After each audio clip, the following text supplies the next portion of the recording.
They removed it from the Bible for a reason. The Book of Enoch reveals the names of 200 fallen angels who descended to earth and changed humanity forever. These names were so dangerous, so powerful, that early church leaders decided you should never know them.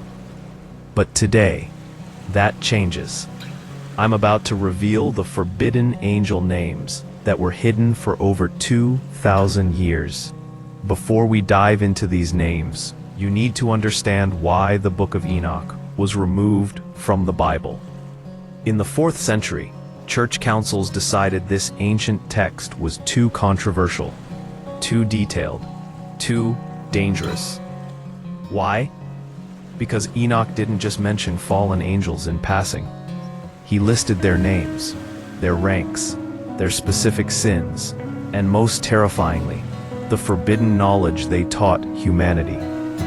The Book of Enoch was considered scripture by early Christians. The Apostle Jude even quotes it directly in the New Testament. But when church leaders consolidated the biblical canon, Enoch was left out. Some say it was too mystical. Others believe it revealed too much about the spiritual realm. But here's what they couldn't erase. The Ethiopian Orthodox Church kept it. The Dead Sea Scrolls contained fragments of it. And now we have access to what was hidden. In the Book of Enoch, these fallen angels are called the Watchers. They were originally holy angels sent to watch over humanity. But according to Enoch chapter 6, verse 2, they saw that the daughters of men were beautiful, and they made a pact. 200 angels, led by their chiefs, descended on Mount Hermon. They took an oath together, binding themselves to their rebellion. They knew what they were about to do was forbidden. They knew the consequences, but they did it anyway. These weren't random angels. They were organized. They had leaders. They had a plan. And each one brought specific forbidden knowledge to humanity, knowledge that would corrupt the world so completely that God would send the great flood to cleanse it. The first name you need to know is Semjaza, also spelled Semjaza or Semjaza. He was the leader of the Watchers, the chief of the fallen. Enoch, chapter 6, verse 3, specifically names him as the one who said to the others, "I fear you will not agree to this deed, and I alone shall have to pay the penalty of a great sin." Think about that. Semjaza knew this was a great sin. He knew there would be a penalty. But he led the rebellion anyway. Under his leadership, the Watchers descended, took human wives, and produced the Nephilim, the giant hybrid offspring that terrorized the ancient world.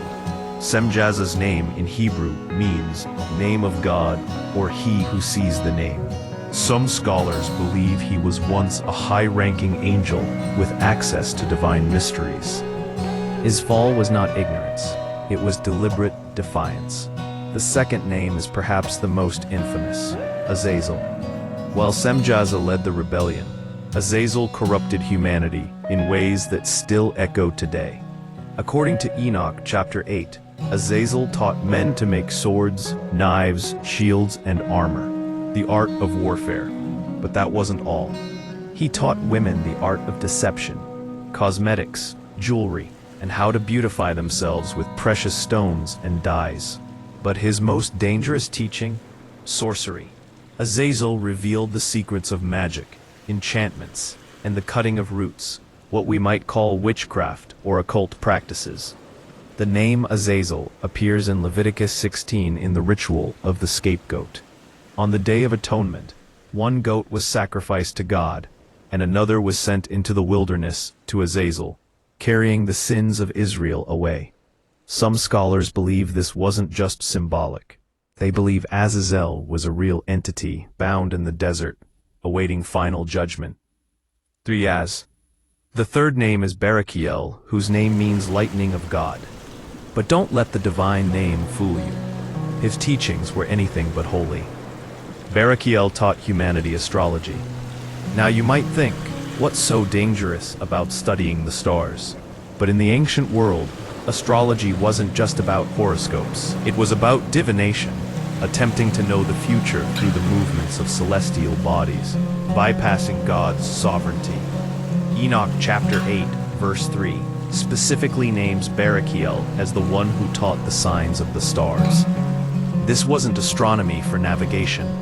This was forbidden knowledge meant only for angels, the ability to read divine patterns in the heavens and use them to manipulate earthly events. His teaching gave humanity the illusion of control over fate, leading them away from dependence on God and toward reliance on cosmic forces.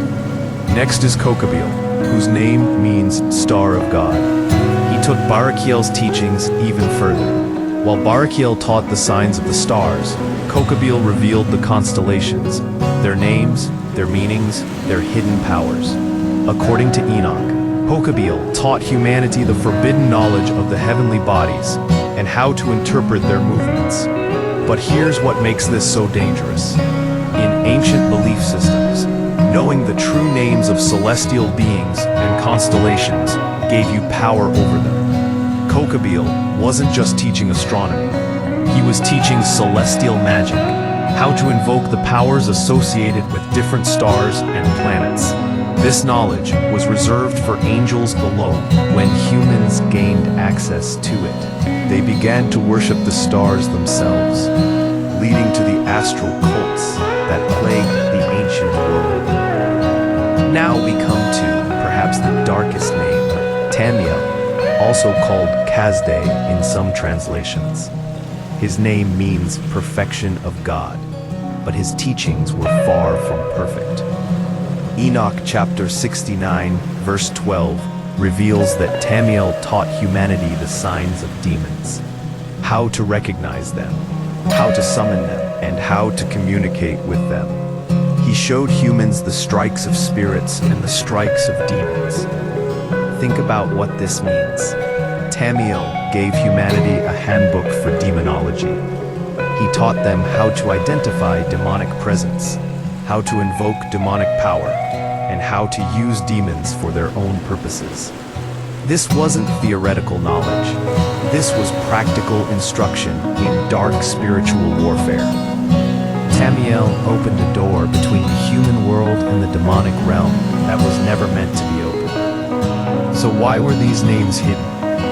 Why did church leaders decide the Book of Enoch was too dangerous for the biblical canon? Because these names have power. In ancient Hebrew tradition, knowing someone's true name gave you authority and understanding. These weren't just historical figures. According to Enoch, these fallen angels are still active, still influencing the world from their imprisonment. The early church fathers feared that knowing these names might lead people to invoke them, to seek out their forbidden knowledge, or to fall into the same traps that corrupted the ancient world. But there's another reason.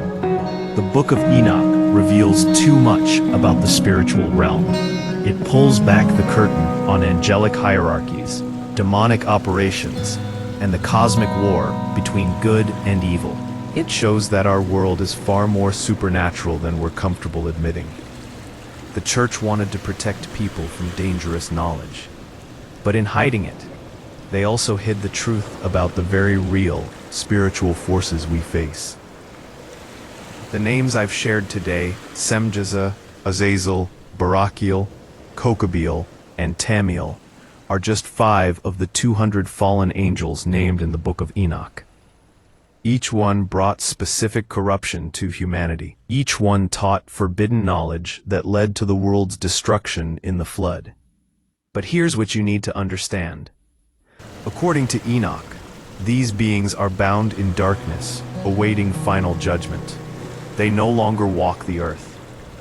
Their direct influence ended long ago. However, the knowledge they taught, the corruption they introduced, that still echoes through human history. The occult practices, the astrology, the sorcery, the demonic invocation, all of it traces back to the teachings of the Watchers.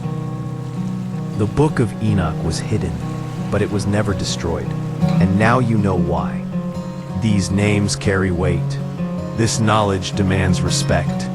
And the question you have to ask yourself is, what else has been hidden from us. If this video opened your eyes to forbidden biblical secrets, subscribe now. Next week, I'm revealing what the Nephilim giants really looked like, according to ancient texts. You won't want to miss it.